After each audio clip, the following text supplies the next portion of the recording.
Welcome to this special edition of Spotlight that we call GM's Corner. It's a great opportunity for us to spend time with LMOA's General Manager, Steve Hurwitz, to let us know what's on his desk and what's on his mind. I'm Marilyn Kozak, sitting in for Ron Krause, who's on vacation this week. Hi, Steve. Hi, Marilyn. Good to be here with you. Good. Thanks for coming once again. It's been another couple busy weeks at the lake.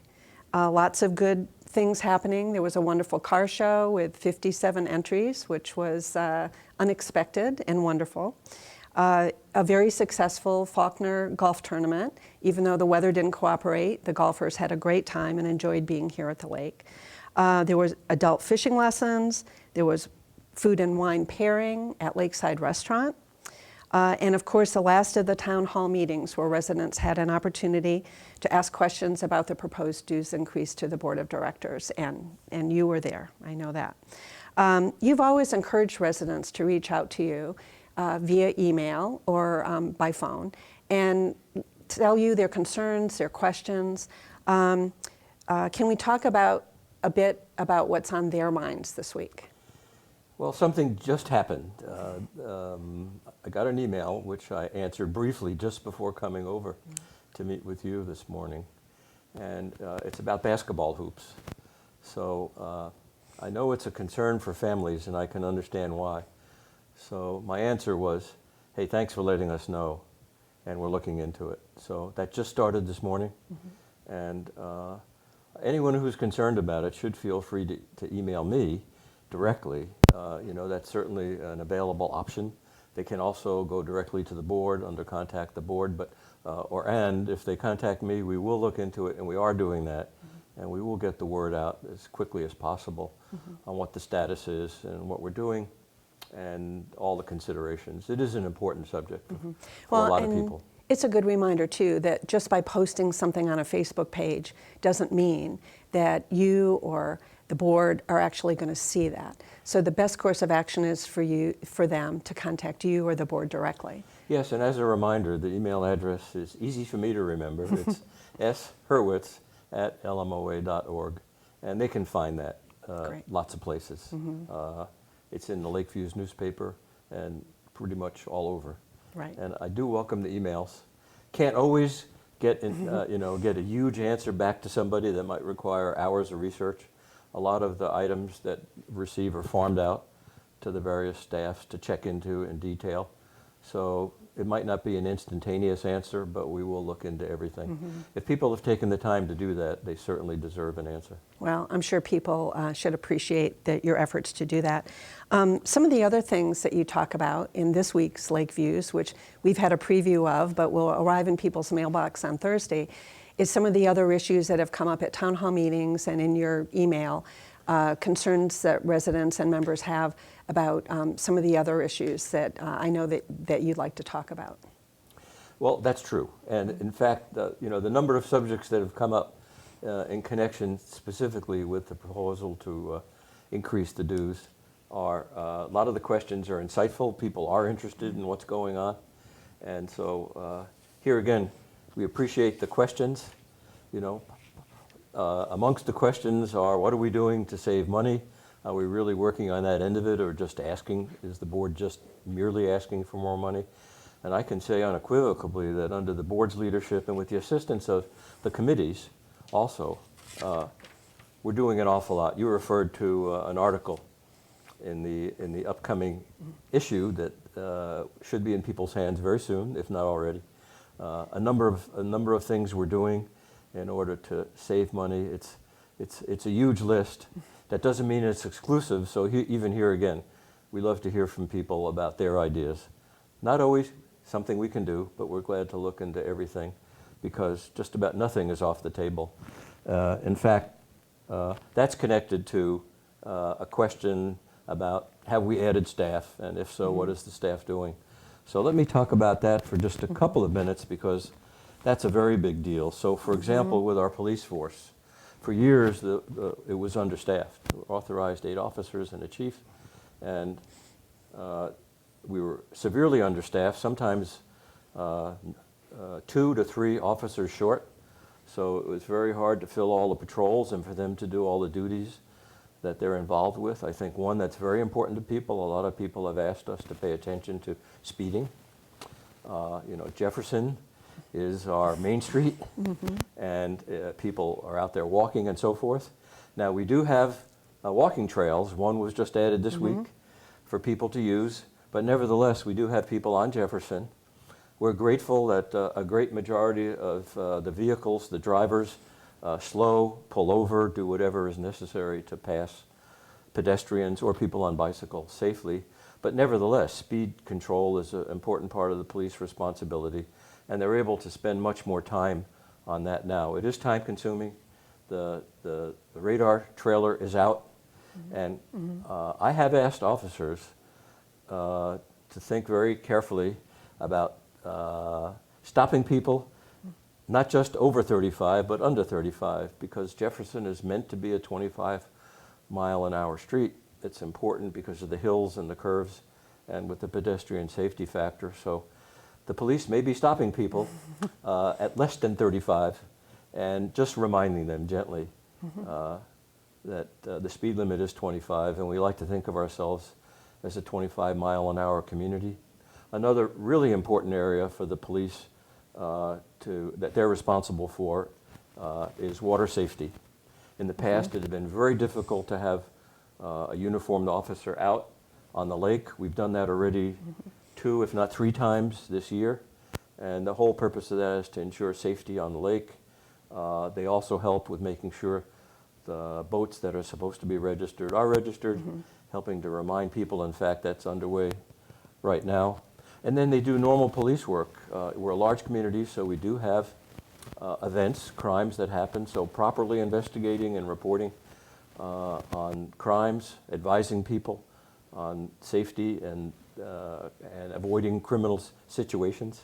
That's an important part of what the police do, and now they're fully staffed and able to do that, so that's a real big plus. That's wonderful. Good. And I know that there's also some chatter out there about delinquencies and about whether that's a large part of any deficit that you may carry, people who haven't paid their dues, and can you talk about that a little bit? Well, that's a real great question, and there's 2 parts to it. One is our current delinquency rate is actually 2.4%. That's calculated as the current delinquencies as a percentage of the annual dues income. So 2.4%, according to the professional organization where my credentials and other HOA managers get their training and credentials, the standard is above or below 3% delinquency is considered excellent. Oh, okay. Still, we're large, so that's a big chunk of money, and we're working on that very hard. Some of the things that we've done recently enable us to do that much better by co-locating all the data that relates to barcodes. We're able to do what we're supposed to, which is if someone's delinquent, after suitable warning, the barcode's deactivated. That's one of the tools. And then if a delinquency gets more chronic and goes on longer, the other tools that are a little bit difficult, but we do anyway, we get involved with internally with evaluating it, and then refer it to our attorney for court case. And then if we succeed in court, which is a bad way to put it, I guess, but you have to look at it that way, then the court may render a judgment, and then it's due to be collected. So there's 2 pieces. One is what we're doing with the current delinquencies, and we're working very hard on people who are delinquent past a certain point are not eligible to use the amenities. Right. So co-locating the databases and other collaboration that we've started to do will enable us to be more thorough in helping people to understand that they're not allowed the amenities when they're delinquent. That's in the immediate short term. The longer term is once there's a judgment, and this goes back a number of years. So we have what is, by all accounts, $1 million debt owed to the association. So some of these are, in fact, almost all of them are in what we call the post-judgment phase, where a court has ruled. And there we are getting involved in doing the things that were authorized by both state law and our documents.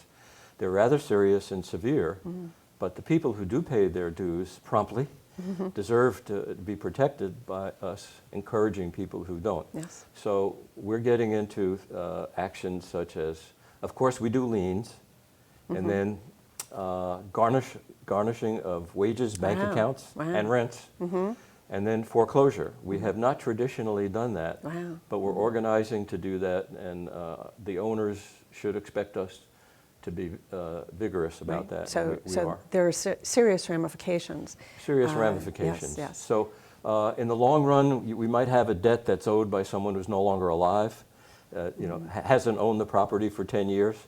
And in the long run, what you do then is you write that off because you're not going to collect that. Right. There'll be some of that too. Yes. So yes. it makes the debt that's owed to the association look bigger than it might really be. But we're, with the help of our Chief Financial Officer, as I like to call him, his official title is Business Manager, we're getting into that very vigorously. You mentioned the people who are delinquent not being able to use amenities. And I know last summer at the pool, for instance, people tried to come and use the pool, and if they weren't current or if they were delinquent, unfortunately they weren't able to do that. Another ramification, too, is not being able to vote in the upcoming election. So my understanding, and correct me if I'm wrong, is that if you get your member packet in the mail, which is coming out the end of May, and you want to vote for a candidate, if you're delinquent, that delinquency has to be paid by a certain date for you to be able to vote in the upcoming member election. That's right. And then the process is such that if you're ineligible because of delinquency, even if you fill it out and mail it in, it won't be counted. Right.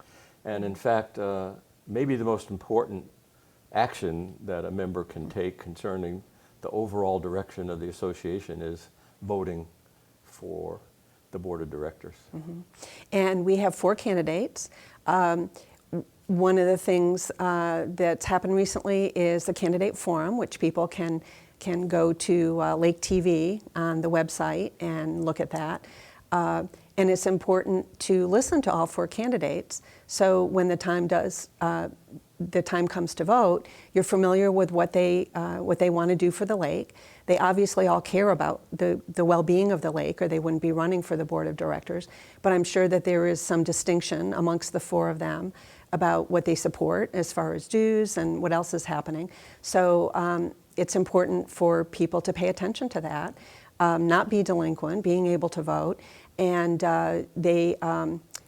Lake Views will talk a little bit more about the package, what to expect, the 2 different ways you can vote, either online or by a paper ballot, and what the guidelines are for completing that. So that's coming up soon and is important responsibility for all Lake members. It is, and this annual meeting has two big things happening, as you pointed out. The election of directors is a big thing, and I believe that the candidates forum and then the individual reviews give people a lot to chew on about what each of the candidates is thinking about and wants to get done. I know I looked at both those a number of times because it's very interesting. And so people should, as you pointed out, carefully consider and then vote, not just pass it by, but go ahead and vote.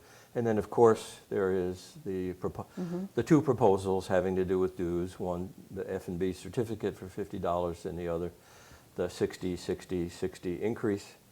I can't say that having worked with the numbers in great detail, I think the board was especially prudent to make the proposal the way they did.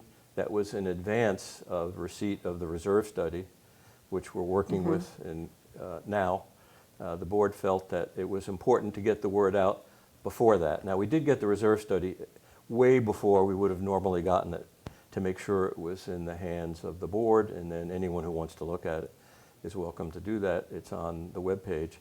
But the reserve study clearly indicates the need for more funds to properly run and the place, to take care of the great facilities, some of which are close to brand new, and we want to maintain for decades and decades. So it's a serious responsibility, and people shouldn't let that opportunity pass. Right. The vote will be the vote on both those matters, all 3 really, the 2 propositions and then the candidates will be interesting, and will help set a course for the near-term future for at least a number of years. So it's important. Can you take a minute to tell our listeners what the ramifications would be if it's voted down, what the next steps would be, and what are the primary concerns you have for not having that revenue coming into the lake budget? Well, there's, I know the board is plans way ahead, and with due deliberation, they've started talking about, well, what would we do? And of course there would be a need for the board to concentrate, focus on, okay, how will we do 2020? So from the staff standpoint, since our business manager and I are responsible for the first draft of the budget, taking our lead from the board to be prepared, we'll be ready for that with proposals that would reflect whatever the outcome is. That's really important, and that's an important job of the staff, to provide options to the board. So the board is thinking about that, and we're working on it. Okay. And there's a board meeting coming up later this week, Thursday night. And it's an opportunity for members to speak directly to the board about anything, including the proposed dues increases and any other matter on their minds. We take that very seriously. There's 2 opportunities to talk at the beginning, to talk about any matters that are in front of the board, and then at towards the end of the meeting about anything on their minds. I know the board members pay very careful attention to that. I take notes and consider it very important. In addition to that, though, it's not possible for everybody to show up at the board meeting. I don't know how 12,000 people would fit in fairways. But beyond that, I do encourage people to email. They can email me. They can email the board directly. I like to get the emails myself. It's sometimes an awful lot to look through, 70 to 100 a day on good days. But we do take it seriously, and we do look into things. And so there's an opportunity to communicate directly either through me to the board or just to me if they think it's a concern that I am capable of addressing, or to the board with Contact the Board that's on the webpage. And as Ron Kraus likes to say, it's a shameless plug for a broadcast group who broadcasts live the Board of Directors meetings. And also you can find them on YouTube, and they're repeated pretty regularly on our cable channel 977. So I'll make that shameless plug too, on behalf of Ron. I think that's well deserved. Okay, good. So I think we've covered so much. Anything else that you have left out that you think needs to be said? No, I will say this. If anybody wants to know more about the reserve study, I'll be explaining it a little bit at the meeting on Thursday, and as you said, that'll be out there in broadcast land. I think it's very important for people to know just what it is and how it's to be used, and how it's a real driving force in everything that goes forward from this point. So I would encourage people to really look, if they can't be here, to look at Lake TV. Yeah, make educated decisions about what's going on at the lake. Yes, indeed. Yes. And one other plug, again, for Lake Views, people need to refer to that to see about all the exciting things happening this weekend. The weather looks great. The weather forecast looks like it's going to be sunny and warm. There's bubble parades, there's boat parades, there's a buffet, a Memorial Day buffet at Lakeside Restaurant. Lots and lots of things, too numerous to mention here, but we'd like to encourage people to check out Lake Views and look at the LMOAvoice.org website for all that information. So I think that wraps it up for this week, and we thank Broadcast Group. We especially thank LMOA General Manager Steve Hurwitz for joining us today, and thank you for spending time with us. And signing off, we're going to say be good, take care, and we'll see you around the lake.